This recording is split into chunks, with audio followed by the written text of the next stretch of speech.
À Oyo, le président Denis Sassou Nguesso et son homologue Félix Antoine Tshisekedi Tshilombo ont fait le tour d'horizon des questions ayant trait à la coopération bilatérale entre Brazzaville et Kinshasa, deux capitales riveraines du fleuve Congo qui sont liées par le destin de l'histoire et appelées à entretenir en permanence des relations de bon voisinage. C'est la preuve que les relations sont au beau fixe, moi je trouve.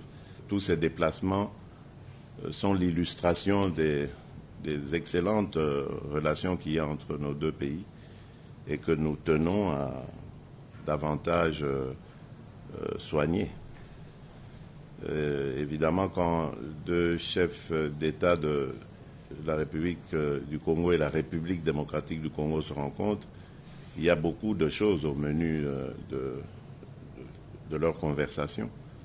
Il n'y a qu'à regarder dans la région les bruits de bottes en Centrafrique, à l'est et au nord-est de la République démocratique du Congo, la situation politique dans ce dernier pays aussi, et puis la future présidence de l'Union africaine par ma personne. Donc tout ça sont des sujets de l'heure et qui nécessitent évidemment un échange approfondi.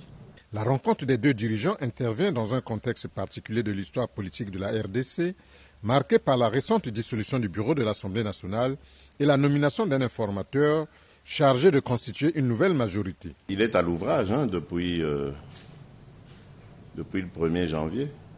Il est à l'ouvrage. Je crois qu'aujourd'hui, il va faire une conférence de presse pour présenter les étapes qu'il va entreprendre. Sa tâche est de constater une nouvelle coalition. Et à ce moment-là, nous allons désigner un formateur. Ce sera soit lui, soit une autre personne qui sera chargée cette fois-là de former le gouvernement. Et l'Assemblée nationale est en session extraordinaire pour, entre autres, la mise en place